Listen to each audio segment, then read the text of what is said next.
अंकित और निधि के केस के बाद अब हम चलते हैं सुधीर और आरती राजावत के केस की तरफ। एक जोड़ा एक नई कोठी में रहने के लिए आया ताकि उनकी जिंदगी बेहतर बन सके। उन्हें उम्मीद थी कि अतीत की यादें वर्तमान के सपनों पर हावी नहीं होंगी, लेकिन क्या ऐसा हुआ?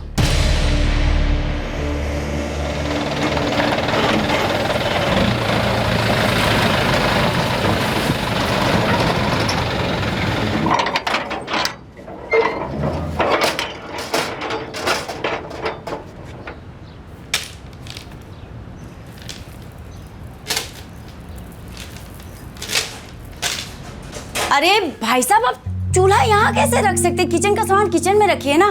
कितनी बार संभालूंगी मैं?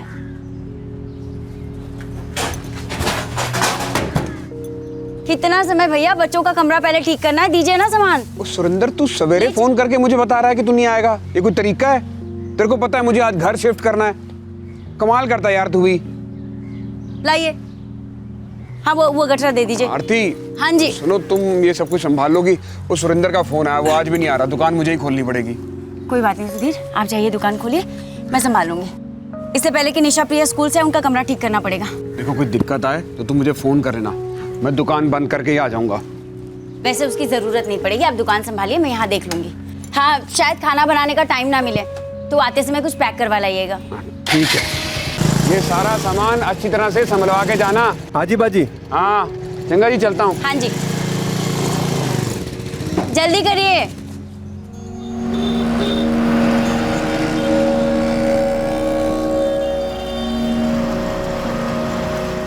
आप उम्मीद करते हो कि जगह और माहौल बदलने से हालात भी बदलेंगे, बेहतर होंगे, लेकिन उन लोगों का क्या जो कभी बदल नहीं सकते। अब भी और इसी वक्त अक्षय, निकल जा मेरे घर से। सर जी, अभी कहाँ जाऊंगा? एक दिन का टाइम दे दो। 1 मिनट भी नहीं, अभी के अभी अपना सामान उठाओ, निकल यहां से।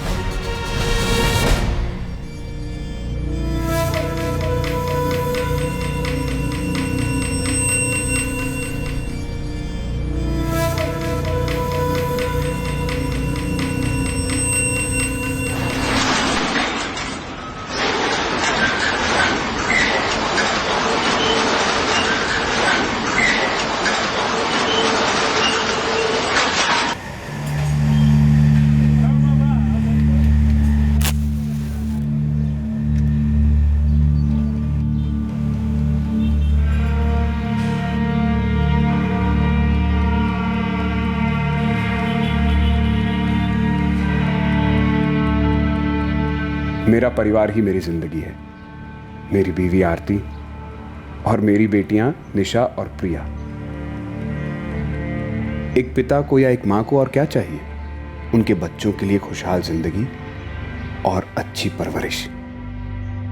बेटा, कैसा लगा आप दोनों को अपना नया कमरा? रूम सेट कर लिया ना? हाँ पापा, मेरे स्कूल से आने से पहले ही मम्मी ने रूम सेट कर दिया था और ये रूम पहले वाले से भी ज्यादा बड़ा है। पापा, मुझे निशा दीदी की तरह बड़ा स्टडी टेबल चाहिए। अभी मैं फर्स्ट स्टैंडर्ड में पहुंच गई हूँ ना, इसलिए मुझे ढेर सारे होमवर्क मिलते हैं। आप थोड़े बड़े हो जाओ, फिर आपके लिए भी बड़ा सा स्टडी टेबल ले आएंगे। लो जी, आते ही डिमांड शुरू। खाना खाओ। आरती जी। मैं सोच रहा था कि 1 आध साल में पैसे जमा करके शहर के बीच में ही मकान ले लेंगे। वहां से मेरी दुकान और बच्चों का स्कूल पास हो जाएगा। आके 1 दिन भी नहीं हुआ, अभी तक सामान भी सेट नहीं हुआ और आप यहाँ से जाने की बातें करने लगे। पापा, मुझे ये घर बहुत अच्छा लगा। नहीं पापा, मुझे पहले वाला घर अच्छा लगता था। पापा, हम लोग यहाँ पे क्यों आए?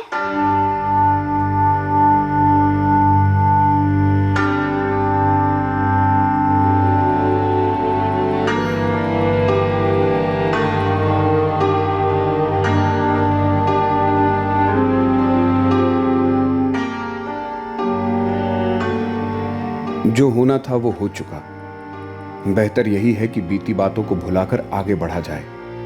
मैंने यही किया और मुझे लगता है यही सही है। पर क्या सब सही होगा?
अभी 1 महीना भी नहीं हुआ था सुधीर और आरती राजावत को अपने इस नए घर में शिफ्ट हुए और यह हादसा हो गया।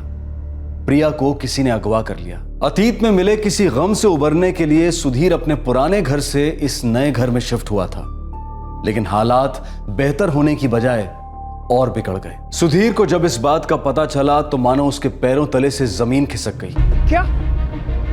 पर कब?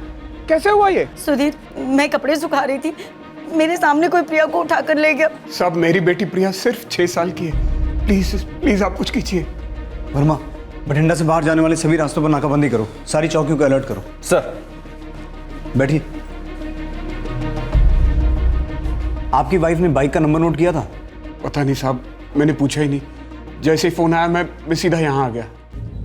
नहीं साहब, नंबर पर ध्यान नहीं गया। सब कुछ इतना जल्दबाजी में हुआ कि कुछ समझ में नहीं आया। बाइक पर जो आदमी था, आपने उसका चेहरा तो देखा होगा? ध्यान नहीं गया। मैं वहाँ कपड़े सुखा रही थी, प्रिया की चिल्लाने की आवाज आई तो मैं भागती हुई उसके पीछे गई, लेकिन तब तक वो बाइक आगे निकल चुकी थी। उस आदमी की पीठ थी मेरी तरफ और नंबर की तरफ ध्यान नहीं गया साहब। तो वो आदमी अकेला था या कोई था उसके साथ? नहीं सर, मैंने और किसी को नहीं देखा, शायद अकेला ही होगा। अजय, आसपास की दुकानों पे जाके पता करो। अगर प्रिया चिल्ला रही थी तो किसी न किसी का तो ध्यान गया होगा। जी सर।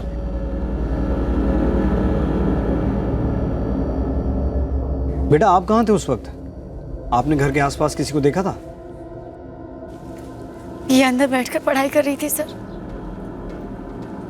देखिए, हमें प्रिया को ढूंढने में आसानी होगी अगर आप सब कुछ हमें साफ साफ बताएंगे। आपकी किसी के साथ कोई दुश्मनी या ऐसा कोई जो ऐसी हरकत कर सकता है? नहीं साहब, मैं तो एक छोटी सी दुकान चलाता हूँ, गाड़ियों के स्पेयर पार्ट्स की। मेरी किसी के साथ क्या दुश्मनी हो सकती है? मेरी प्रिया को ढूंढ लीजिए सर। पता नहीं मेरी बच्ची कहाँ होगी, किस हाल में होगी। हाथ जोड़ती हूँ, मेरी बच्ची को ढूंढ दीजिए।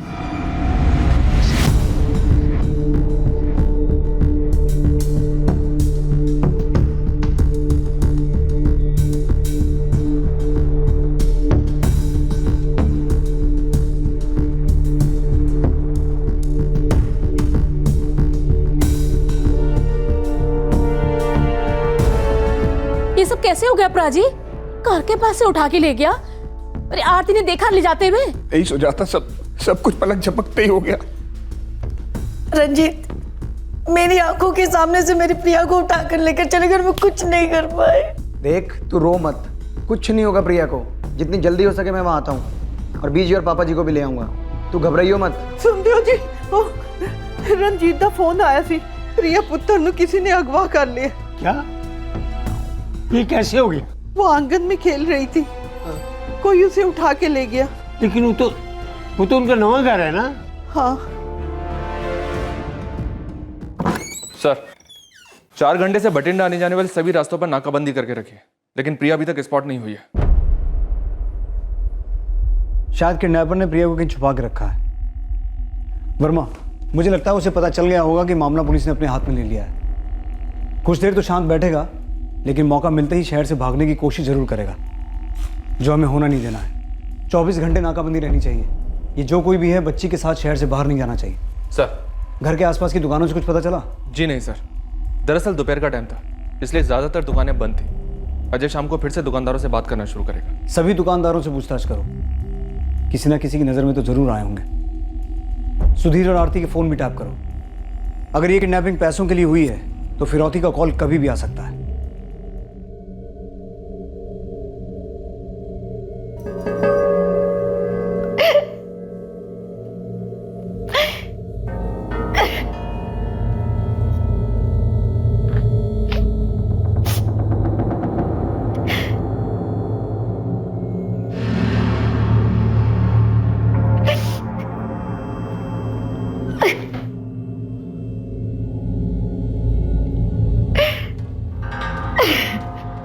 आरती, मैं कुछ नहीं कर पाई सुधीर, मैं कुछ नहीं कर पाई। मेरी आंखों के सामने मेरी प्रिया को उठा ले गया। मैं आरती तुम खुद को दोष मत दो। प्रिया मिल जाएगी प्रिया। मैं आरती को हिम्मत देने की कोशिश कर रहा था, लेकिन मैं खुद अंदर से डरा हुआ था। प्रिया किस हाल में होगी ये सोचकर कांप जाता था मैं।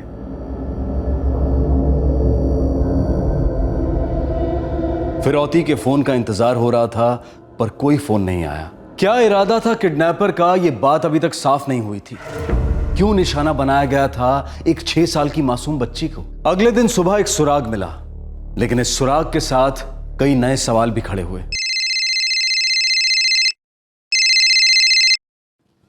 हाँ जी साहब जी, बलविंदर नाम का बंदा है। सुधीर जी के घर की आगे की गली में इसकी एक लॉन्ड्री की दुकान है। इसने प्रिया को उस आदमी के साथ मोटरसाइकिल पर जाते देखा था साहब जी। साहब जी, मैं खाना खा के बर्तन धो रहा था, तब देखा था मैंने। तुम्हें उस आदमी का हुलिया याद है? हुलिया क्या साहब जी, मैं तो बंदे को ही पहचानता हूँ। कौन है वो?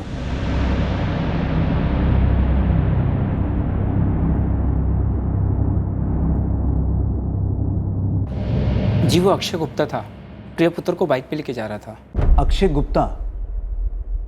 प्रिया चिल्ला रही थी? मैंने चिल्लाने की कोई आवाज़ नहीं सुनी। देख के लग नहीं रहा था कि किडनैपिंग हो रही है। तुम अक्षय गुप्ता को कैसे जानते हो? साहब जी, अक्सर मेरी दुकान पे कपड़े प्रेस करवाने आता था वो। उसी मोहल्ले में रहता है? जी, उसी मोहल्ले में रहता था। सुधीर जी का किराएदार था वो, उनके पुराने मकान में। सर आप क्या कह रहे हैं? ऐसा कैसे हो सकता है? ऐसा ही है सुधीर जी। आपके पुराने किराएदार ने ही आपकी बेटी को अगवा किया है। हमारे पास आई विटनेस है। नहीं सर, अगर ऐसा होता तो आरती ने उसे पहचान लिया होता। देखिए, आरती जी ने उसे पीछे से देखा था, तो हो सकता है ठीक से ना पहचान पाई हूँ। आप एक काम कीजिए, जितना जल्दी हो सकता है यहाँ आ जाइए। जी सर। क्या क्या कहा उन्होंने? पुलिस का कहना है कि लॉन्ड्री वाले ने बाइक पर अक्षय को देखा है प्रिया के साथ। अक्षय? नहीं सुधीर, वो अक्षय नहीं हो सकता। पीछे से ही सही, पर मैंने उसे देखा था।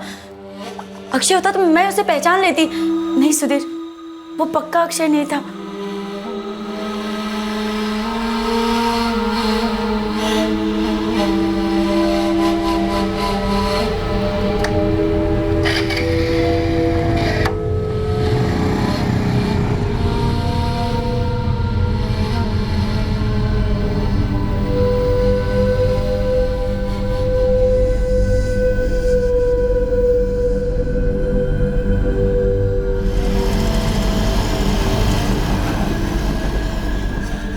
मैं जितना अपने अतीत से भागने की कोशिश कर रहा था, उतना ही वो मेरे सामने आ रहा था। मैं सब कुछ भुला चुका था, आगे बढ़ चुका था, लेकिन फिर से गुजरा हुआ कल लौट आया था। कुछ लोग कभी नहीं बदलते। सुधीर जी, अक्षय गुप्ता का नंबर दीजिए।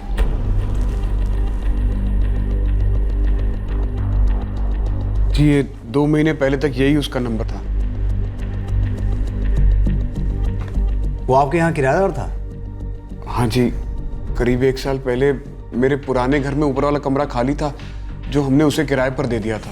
आप उसे कैसे जानते थे? जी, मेरा एक दोस्त उसे मेरे पास लेकर आया था, गुरदास। सुधीर, ओ भाई तू बोल रहा था किराएदार चाहिए ना तेरे को? हाँ। और ले भाई मिल, ये बंदा अक्षय गुप्ता।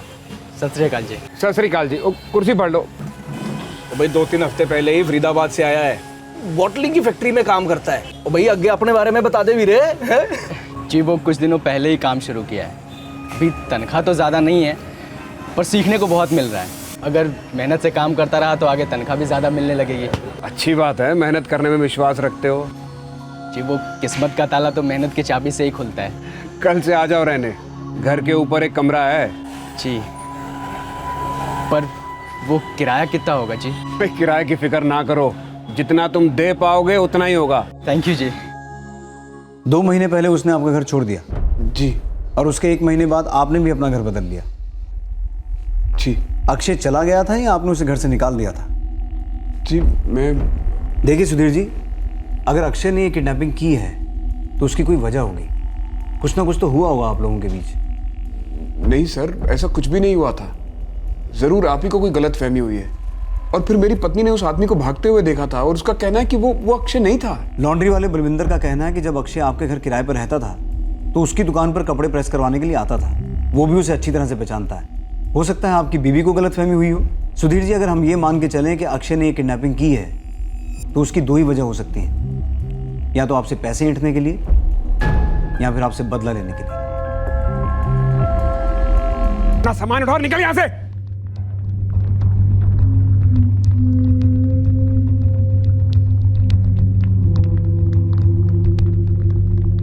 बदला? लेकिन किस बात का? अक्षय हमारा घर 2 महीने पहले छोड़कर चला गया था, वो अचानक किस तरह आएगा? वो भी ऐसा कुछ करने, मुझे नहीं लगता। ठीक है, आप जा सकते हैं अभी। जी।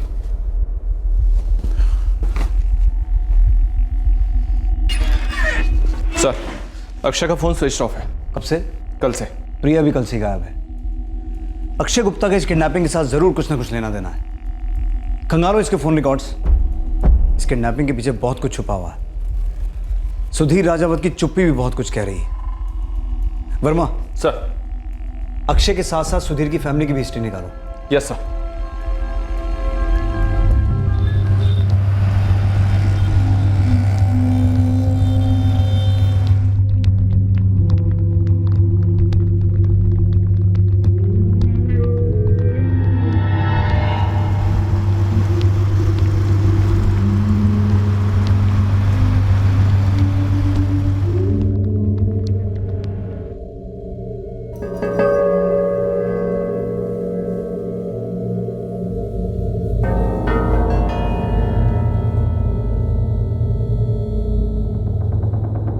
बाय रिया, कल मिलते हैं।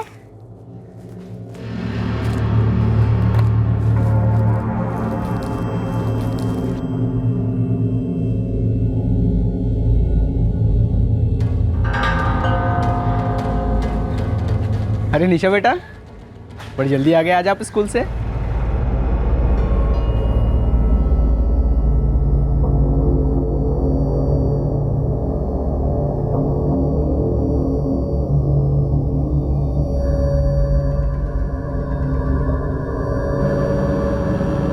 हाँ जी, सारे पार्ट सवेरे तक पहुंच जाएंगे जी। चंगा ही चंगा चंगा। पापा, हाँ बेटा। आपसे एक बात कहूँ? हाँ बेटा, बैठना। बोल ना बेटा, क्या बात है?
वर्मा सर।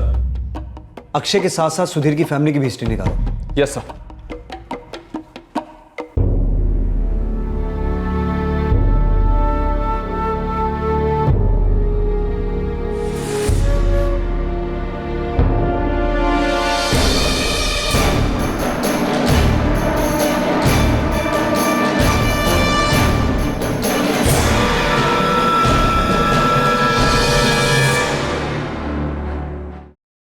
मैं आपसे कितनी बार कहूं सुधीर, वो अक्षय नहीं था। आरती, हमारे यहां आने के बाद अक्षय कभी यहां आया था? क्या कहा आपने? नहीं, आपको मुझ पर भरोसा नहीं? आरती, तुम कुछ और कह रही हो, पुलिस कुछ और कह रही है। मेरी समझ में नहीं आ रहा कि मैं क्या करूं। मेरी बेटी मुसीबत में है। सुधीर, प्रिया मेरी भी बेटी है।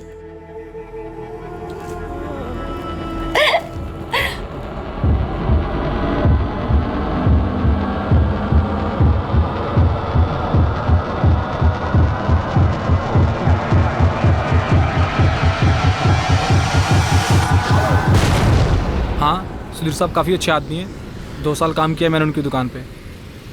लेकिन तू ये इंटरव्यू क्यों ले रहा है मेरी?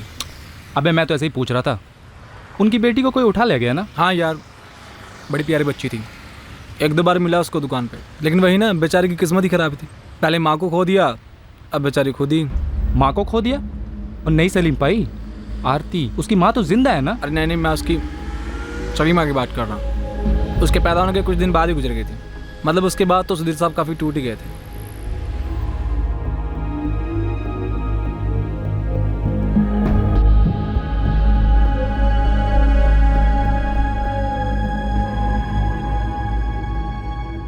सॉरी जी, मैं अपनी जिम्मेदारी अधूरी छोड़कर जा रही हूँ, पर मुझे पता है आप प्रिया का अच्छे से ख्याल रखेंगे। प्रिया का ख्याल तुझे ही रखना है, कुछ नहीं होगा तुझे, बस तू आराम कर, सब ठीक हो जाएगा। प्रिया की अच्छे से देखभाल हो। आप मेरी एक बात मानोगे? आप दूसरी शादी कर लेना,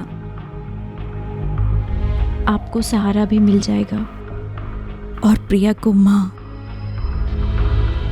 आप दोनों खुश रहो, और मुझे क्या चाहिए?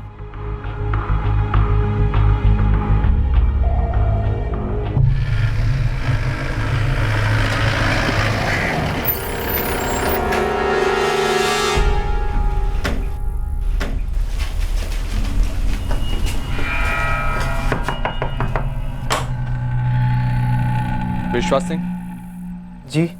अक्षय गुप्ता कहाँ है? जी वो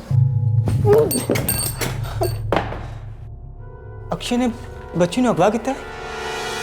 नहीं साहब, कुछ नहीं जानता इस बारे में। अक्षय का फोन स्विच ऑफ होने से पहले आखिरी कॉल उसने तुझे किया था? हाँ, मेरी बात भी हुई थी और मैं मिला भी था उससे। कब मिला था? परसों शाम मेरे घर आया था। क्यों? पिछले महीने मैंने कुछ पैसे लिए थे उससे उधार, वही मांगने आया था। विश्वास, हाँ यार, मुझे मेरे पैसे चाहिए यार, बहुत इमरजेंसी है। यार मुझे भी तो इमरजेंसी थी, तभी तो मांगे थे तेरे से। और मुझे ठंड रख यार, लौटा दूंगा तुझे। मैं कौन सा भागा जा रहा हूँ? मुझे पता है तू कहीं नहीं भागा जा रहा है, पर मुझे जाना है यहाँ से यार। जाना है? किथे? मुझे नहीं पता, बस भटिंडा छोड़ के कहीं भी जाना है। कहाँ जा रहा था वो? मैंने भी कई बार पूछा था, पर बताया नहीं उसने मुझे। सच कह रहा हूँ साहब। तुझे क्या लगता है, कहीं फरीदाबाद तो नहीं लौट गया? शायद फरीदाबाद लौट सकता है, क्योंकि पिछले महीने नौकरी भी छोड़ दी थी उसने, और पता नहीं क्या चल रहा था उसके दिमाग में। पर ऐसा कुछ करेगा ये तो मैं भी नहीं सोच सकता था साहब। सर, सुधीर के पास भी अक्षय का फरीदाबाद का एड्रेस नहीं है, सिर्फ जुबानी समझौता हुआ था, प्रॉपर रेंट एग्रीमेंट बना ही नहीं था। वर्मा, इस केस में मुझे एक बात बहुत अटपटी लग रही है कि नैपर को सिर्फ 2 लोगों ने देखा, बलविंदर और आरती। बलविंदर दावे के साथ कहता है कि वो अक्षय ही था, लेकिन आरती कहती है कि वो अक्षय हो ही नहीं सकता। सर, 2 महीने पहले अक्षय उनका घर खाली करता है और कुछ दिनों बाद रजावत फैमिली भी उस घर को छोड़कर कहीं और शिफ्ट हो जाती है। मुझे नहीं लगता है सर कि अक्षय और रजावत फैमिली के बीच सिर्फ एक किराएदार और मकान मालिक का रिश्ता था। कोई बात तो हुई होगी जिसको लेकर सब खामोश हैं, लेकिन एक बात तो तय है वर्मा, ये किडनैपिंग पैसों के लिए नहीं हुई है। साहब, अटपटा क्या है ये तो अब तक पता नहीं चल पाया है, पर एक बात मालूम पड़ी है, ये आरती और सुधीर की ना दोनों की दूसरी शादी है। प्रिया किसकी बेटी है, आरती की या सुधीर की? साहब, आरती निशा की सगी माँ है और प्रिया की सुतेली, और सुधीर प्रिया का सगा बाप है और निशा का सुतेला। निशा सुधीर की सगी बेटी नहीं है? कहीं ये कोई प्रॉपर्टी का मामला तो नहीं? कहीं ऐसा तो नहीं कि आरती ने निशा को इकलौता वारिस बनाने के लिए प्रिया को गायब करवाया हो?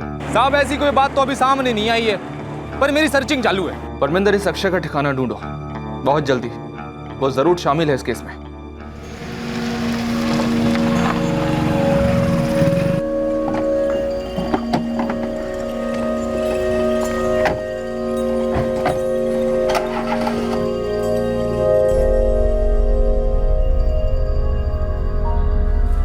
बेजी,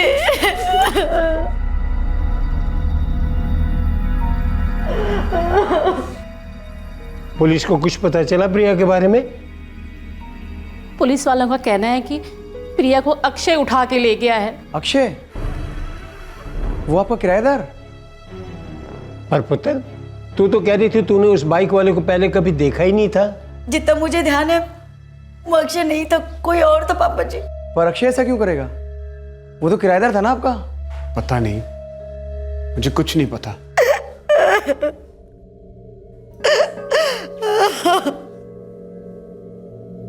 अतीत के पिटारे में छुपा एक सच सामने आया था कि आरती प्रिया की सगी मां नहीं थी। सुधीर की पहली पत्नी और प्रिया की सगी मां प्रिया के पैदा होने के कुछ ही दिनों बाद गुजर गई थी। अपने अपने हमसफर को बीच रास्ते में खो चुके आरती और सुधीर 4 साल पहले शादी के बंधन में बंधे थे और दोनों को उनके परिवार वालों ने ही मिलवाया था। सतगुरु होए दया। तुमने तो मेरे दिल दी गल कह दी थी सुजाता। मैं रोज वाहेगुरु से यही प्रार्थना करती हूँ कि मेरी आरती पुत्र दा घर फिर से बस जाए। मैं भी यही चाहती हूँ कि मेरे सुधीर भरा जी अकेले न रहे। प्रिया भी छोटी है। जैसा तुमने कहा है, अगर वो सच हो जाए तो मेरी आरती पुत्र और तुम्हारे भाई सुधीर का घर फिर से बस जाएगा। मैं भी सुधीर भरा जी नाल गल कर दिया। आप भी ना आरती ने पूछ लो। आरती पुत्र, तेरी उम्र ही क्या है? 30 साल भी पूरे नहीं किए। आगे सारी जिंदगी पड़ी है तेरे सामने। पुत्र, निशा के बारे में सोच। अगर तेरे और निशा का ख्याल रखने वाला कोई मिल जाए तो इसमें बुराई क्या है पुत्र? बस सिर्फ एक बारी सुधीर नू मिल ले, आगे तेरा फैसला। आरती मान गई? हाँ, तेरी बीजे ने मना लिया। और पापा जी, वो बात बताना जरूरी है क्या? अगर वो बात बता दी, बात बनना तो दूर, शुरू ही नहीं हो पाएगी। तो पापा जी ऐसा करते हैं, रहने देते हैं उस बात को, खामोश रहते हैं। रंजीते ठीक ही कहंदा है। की जरूरत है वो सब बातें करने की? और अगर कल शादी के बाद किसी और से पता चला तो वो यही सोचेंगे हमने धोखा दिया उन्हें। तो कल का सोच के बेटी का आज खराब करोगे? तुसी ऐसे ही सोचते रहोगे ते हो चुका बेटी दा ब्याह। मेरी अलका भाभी प्रिया के जन्म के कुछ दिन बाद गुजर गई थी।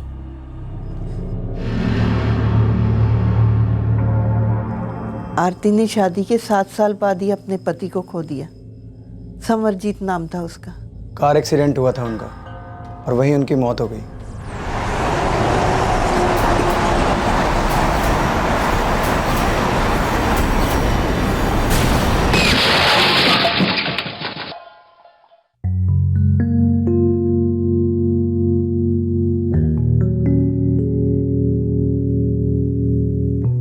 साहब, अमृतसर के चौक पुलिस थाने में पूरी जानकारी मिलेगी आपको। वहीं दर्ज हुआ था मामला। मामला प्रिया से ताल्लुक रखता है? नहीं साहब, उसकी सौतेली मां आरती से।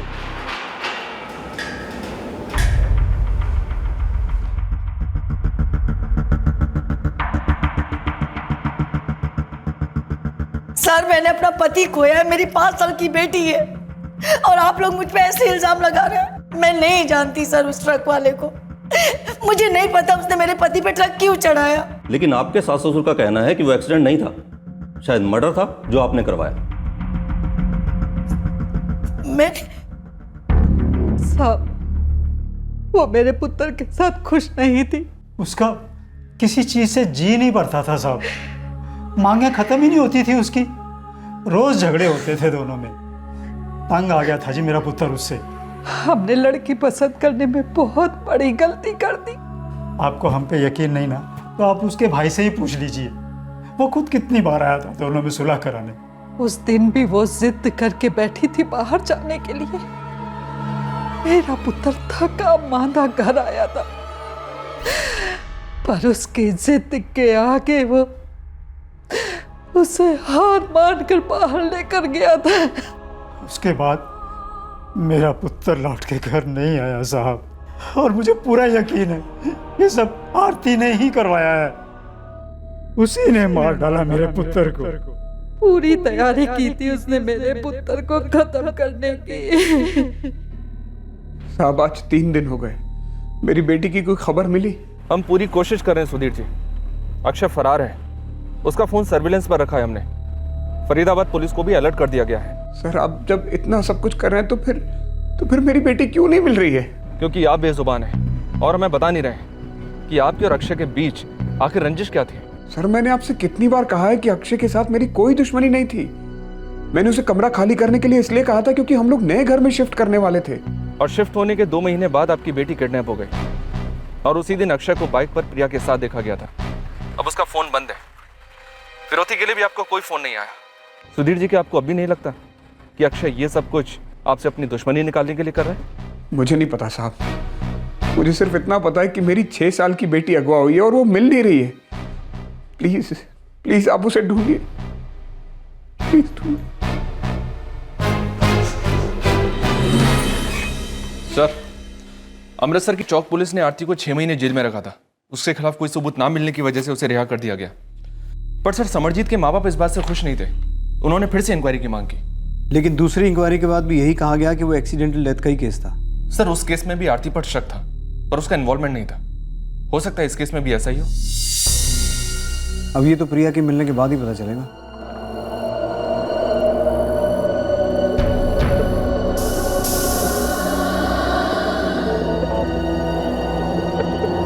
पुलिस की कोशिश जारी थी, लेकिन अक्षय अब तक उनकी पहुंच से दूर था और प्रिया भी। सवाल अब भी वही था कि इस किडनैपिंग का मकसद क्या था, किसने ये प्लानिंग की थी और क्या सब कुछ प्लानिंग के मुताबिक हुआ था? जी मैं कुछ समझा नहीं। सुधीर जी, 4 दिन हो गए हैं और हम आपकी बेटी को ढूंढ नहीं पाए। सर 4 दिन से मैं भी नहीं सोया हूं। प्रिया दिखाई नहीं देती लेकिन उसकी आवाज सुनाई देती है। निशा भी इस कदर सहम गई है कि उसके मुंह से आवाज नहीं निकलती, जैसे उसके मुंह में जबान ही ना हो। अब तक तो फिरौती के लिए कॉल आ जाना चाहिए था। पता नहीं इस अक्षय का प्लान क्या है। और दूसरी बात, अगर हम आरती जी की बात मान लें कि वो किडनैपर अक्षय नहीं था, कोई और था, फिर तो ये केस और उलझ जाता है, क्योंकि हम किडनैपर और उसके इरादे से बेखबर हैं। सुधीर जी, अगर कुछ जानते हैं तो ऐसे बेजुबान मत बने रहिए, क्योंकि आपकी खामोशी किसी और को बचाए ना बचाए, आपकी बेटी प्रिया की मुश्किलें जरूर बढ़ा देगी।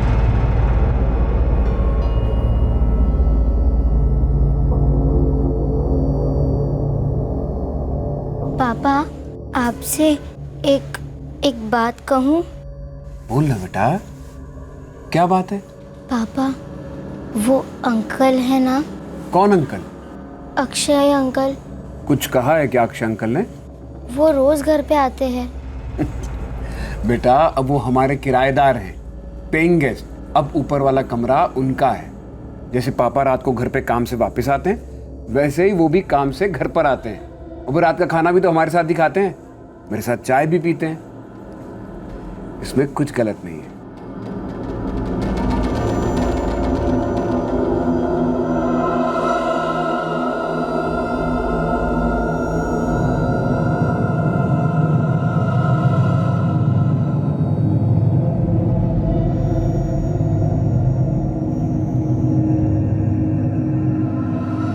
वो दोपहर में भी आते हैं जब आप घर पे नहीं होते हो।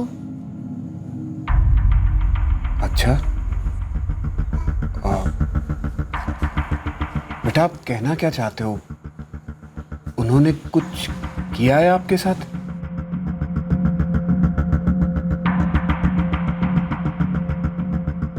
उस दिन मैं बीमार थी, स्कूल नहीं गई थी।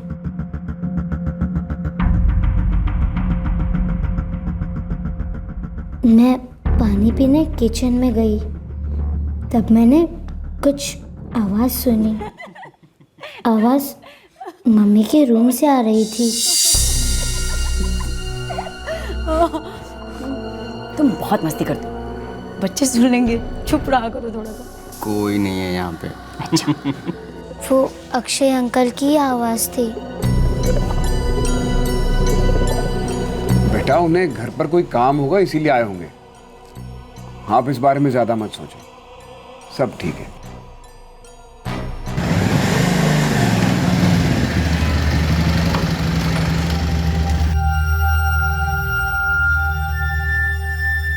निशा की बात को उस दिन मैंने नजरअंदाज कर दिया, पर 1 हफ्ते बाद मेरी नजरों पे बड़ा पर्दा उठा। मैं उस दिन घर जल्दी आ गया था। निशा और प्रिया स्कूल में थे। तो छोड़ दो ना सुधीर को और चलो मेरे साथ। यहाँ क्या दिक्कत है? तुम जब चाहो तब आ सकते हो, जो चाहो वो कर सकते हो। तुम्हें कौन रोकता है?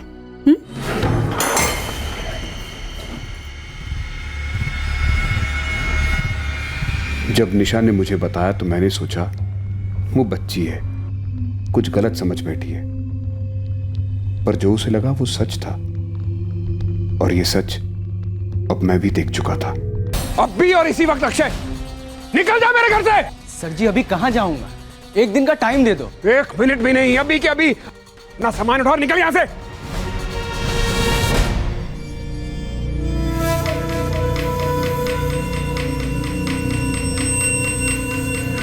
बहुत मना ली रंगरेलियां, अभी तमाशे करना बंद कर दे।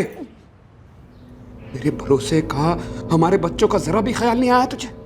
बोल, जरा भी ख्याल नहीं आया तुझे? बच्चों की वजह से चुप हूं, दोबारा ऐसी हरकत की ना तो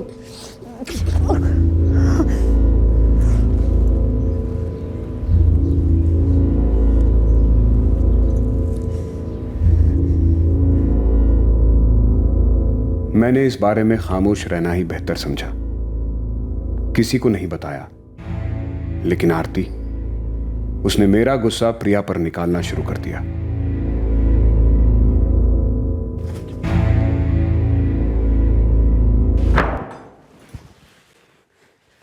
ये मत समझना कि मुझे कुछ पता नहीं चल रहा है, सब देख रहा हूं मैं। तुम प्रिया के साथ कैसे पेश आती हो, तुम हाथ उठाती हो उस पर।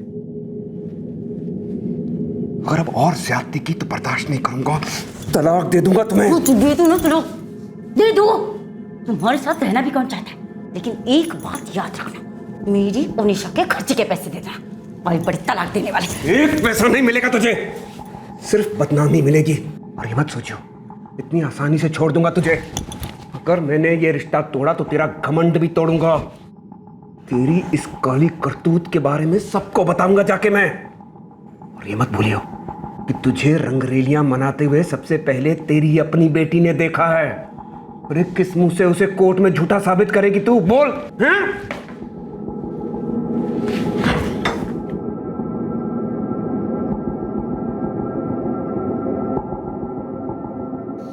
कहाँ देखा?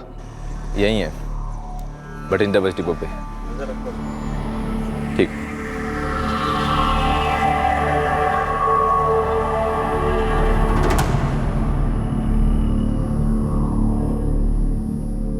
हाथ से जाना नहीं चाहिए। जो कि नजर रखे हुए सर।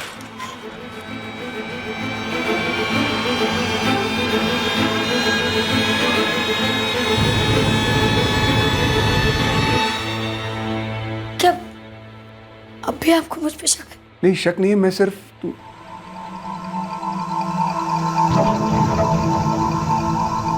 सच बताना आरती, क्या अब भी तुम्हें मुझसे कोई नाराजगी है? नहीं, बिल्कुल नहीं। और जो कुछ भी हुआ था उसे मैं बहुत पीछे छोड़कर आ गई हूँ। मैंने जो किया था सुधीर, मुझे अब भी उस बात का बहुत पछतावा है।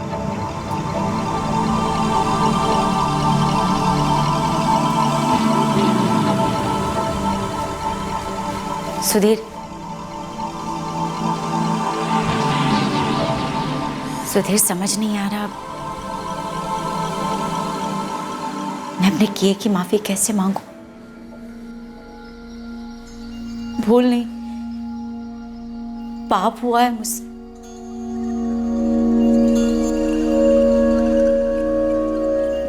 पता नहीं मुझे क्या हो गया था।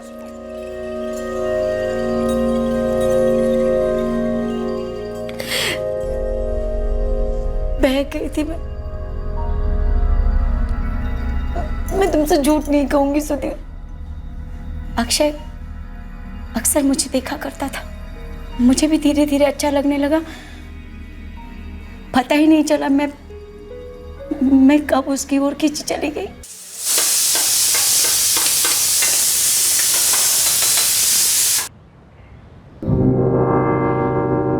क्या हुआ, मेरा छूना अच्छा नहीं लगा?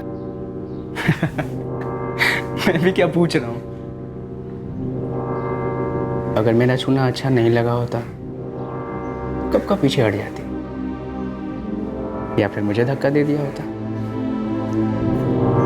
अक्षय, वो मैं पता है मुझे, शादीशुदा हो तुम। दो बच्चों की माँ हो पर बहुत खूबसूरत हो। मैं कब से इस दिन का ख्वाब देख रहा था, अब जाके पूरा हुआ है। अंदाजा था मुझे, पर आग इतनी भड़क रही है दोनों तरफ, मुझे नहीं पता था।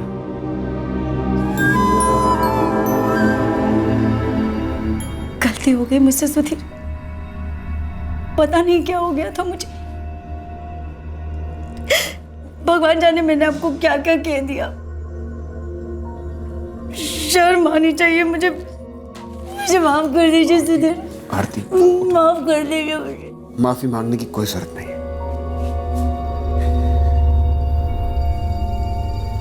तुम्हें अपने किए पर पछतावा है, इतना ही बहुत है। इस घर में, मेरी जिंदगी में तुम्हारे लिए हमेशा जगह है। बस ये मान लो कि कुछ देर के लिए तुम घर से बाहर चली गई थी, पर अब घर वापस आ गई हो। अच्छी बात यह है कि हम फिर से एक नई शुरुआत करेंगे।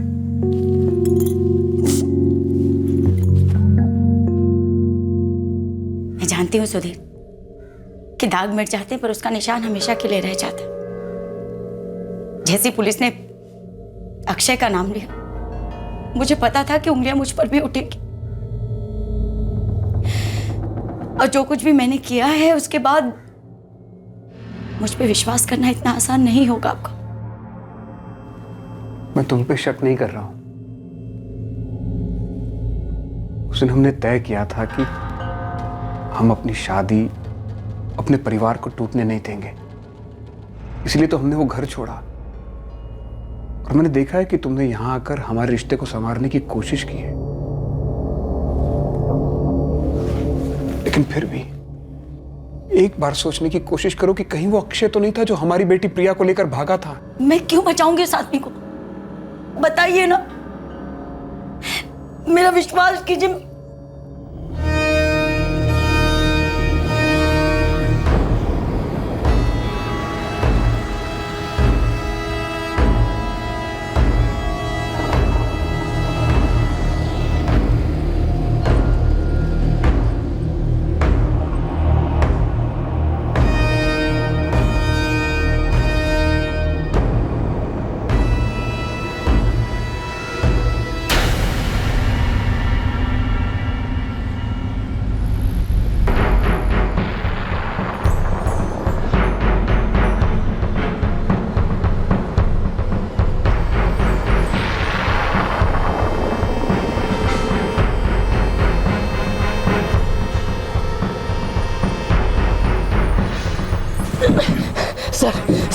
सर मैंने कुछ नहीं किया, मुझे नहीं पता प्रिया कहाँ है सर। मैंने पूछा प्रिया के बारे में, मैंने पूछा प्रिया कहाँ है। चल बोल भी दे, पहलने वाला तो हूं मैं तुझे। बोल। सर मैंने एक जगह पे छुपा के रखा है उसको। किसके पास? किसी के पास नहीं सर, एक खाली मकान है वहां पर छुपा के रखा है। चल लेके चल, अभी लेके चल। चल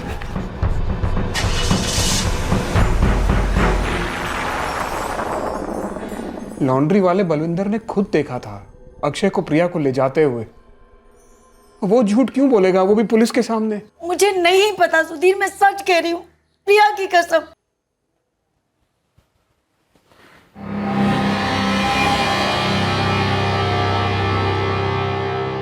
पापा। हाँ बेटा।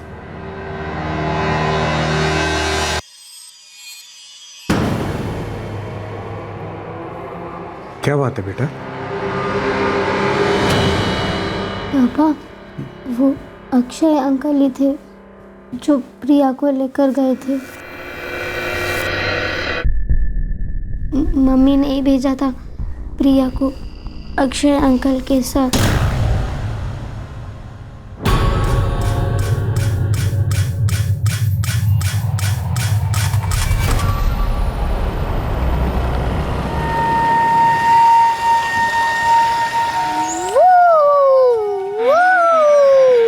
हेलो प्रिया बेटा। हेलो। कैसे हो? ठीक हूँ। प्रिया बेटा, पापा ने तुम्हें बुलाया है दुकान पर, इसलिए अक्षय अंकल तुम्हें लेने के लिए आए। चलो। बाइक से जाएंगे? बिल्कुल बाइक से जाएंगे, बहुत मजा आएगा। निशा दीदी को भी लेके चल रहे, मैं अभी उसको बुलाती हूँ। नहीं बेटा, पापा ने तुम्हें अकेले बुलाया है। वो तुम्हें स्टडी टेबल चाहिए था ना, बड़ा वाला, वो दिलाने के लिए।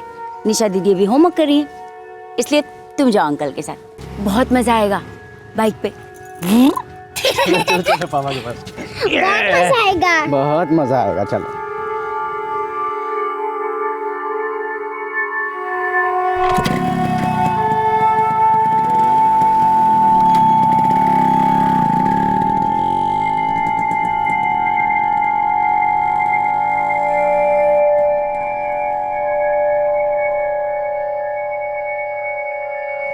मम्मी, वो अक्षय अंकल थे ना, वो पिया को कहाँ लेकर जा रहे थे?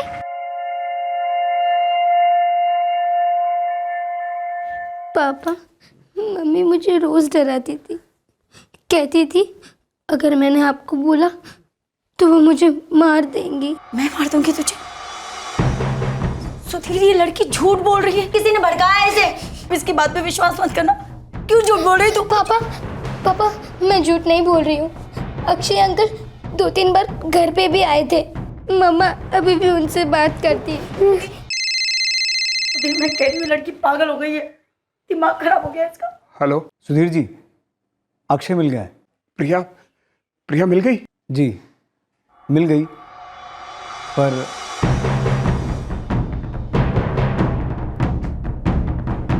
क्या कहा पुलिस ने? पुलिस ने अक्षय को पकड़ लिया है। और प्रिया?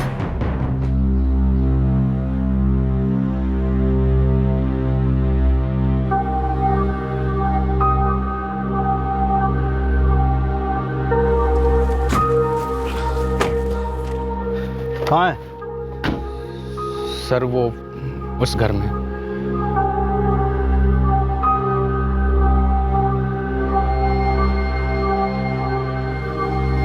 खोल।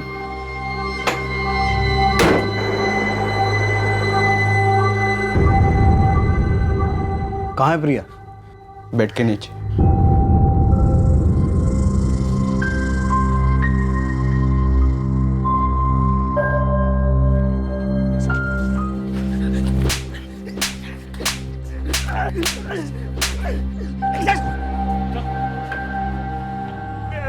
बात क्या है जी? हुआ क्या? क्या किया आरती ने? क्या हुआ सुधीर? क्यों मार रहे हो इसे? निशा पुत्र, क्यों है बेटा? नानी, मम्मी ने सब कुछ किया है। क्या? मम्मी नहीं किया है। बीजी मैंने कुछ नहीं किया। जरूर इस लड़की को किसी ने कुछ खिला दिया। क्यों झूठ बोल रही बेटा? मैंने कुछ नहीं किया। उसे उसके साथ भेजा गया था और वो अपनी माँ के भरोसे चुपचाप उसके साथ चली गई, बिना शोर मचाए, जैसा हमें बलविंदर ने कहा था। क्या मिला उसे मेरी बच्ची को मार के? पहले मारने का प्लान नहीं था, लेकिन बाद में प्लान बदल गया। 1 मिनट। हाँ वो ठीक है, पर ये तो बता फोन कब करना है पैसों के लिए? अभी नहीं, यहाँ सब कुछ उल्टा हो गया है।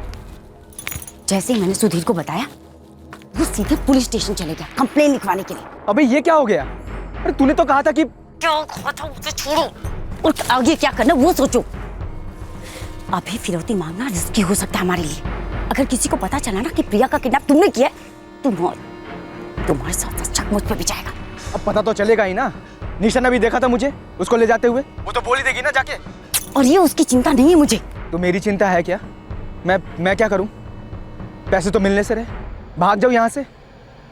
पर इसका क्या करूं?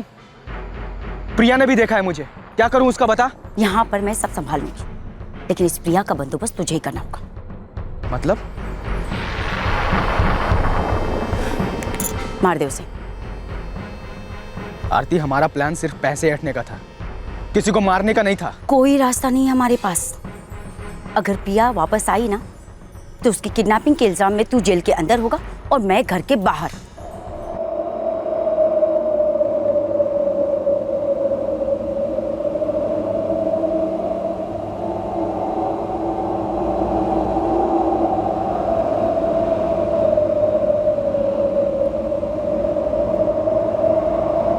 जिस दिन अक्षय प्रिया को ले गया था, उसे उसी दिन मार दिया था। आरती ने किया है ये सब। मैंने सच्चे दिल से उसे माफ किया था। मुझे लगा उसे अपनी गलती का एहसास हो गया है, इसीलिए कभी आरती और अक्षय के रिश्ते के बारे में आपको नहीं बताया। मुझे लगा अक्षय मुझ पर गुस्सा था, इसीलिए उसने ये सब किया। अगर आरती, इतना जहर भरा हुआ था उसके अंदर। दोनों के दिमाग पर हवस हावी हो गई थी और उनके रिश्ते के बीच आप दीवार थे। कोई पछतावा नहीं था आरती को, सब नाटक था अपनी अय्याशियों को पूरा करने का।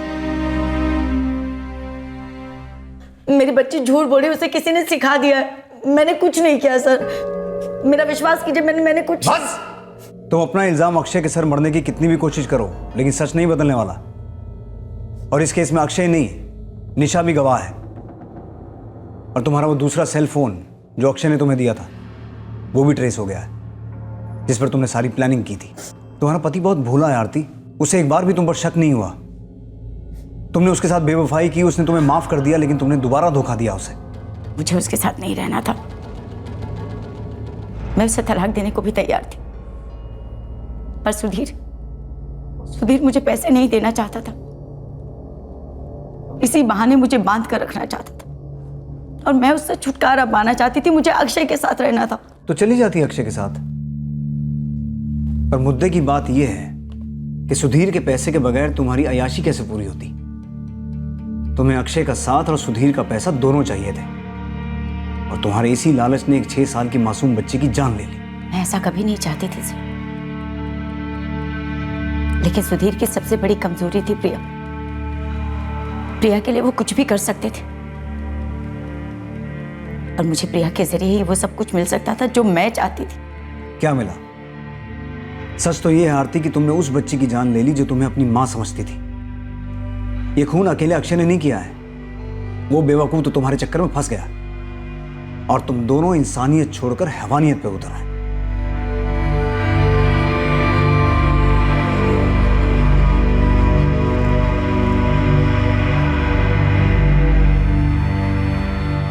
सुधीर जी, आपको शादी से पहले आरती के बारे में सब कुछ बताया गया था? मेरा मतलब है उसके पहले पति की मौत के बारे में।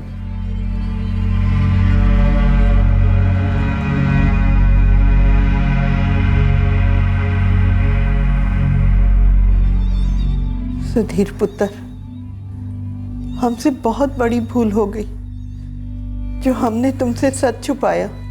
हम स्वार्थी हो गए थे। हम तुम्हारी हालत को समझते हैं, अब हम देखभाल करेंगे निशा की। निशा मेरी बेटी है, ये यहीं रहेगी अपने पापा के पास। मैं रखूंगा इसका ख्याल।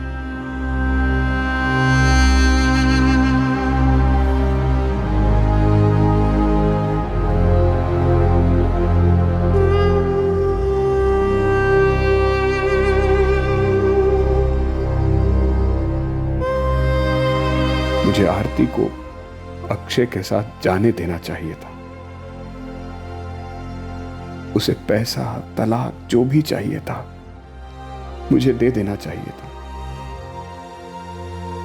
तो शायद मेरी प्रिया तो आज जिंदा होती। प्रिया को मैं कभी भुला नहीं पाऊंगा, ना आरती के किए को। और निशा है मेरे साथ। निशा की परवरिश अब मेरा जिम्मा है।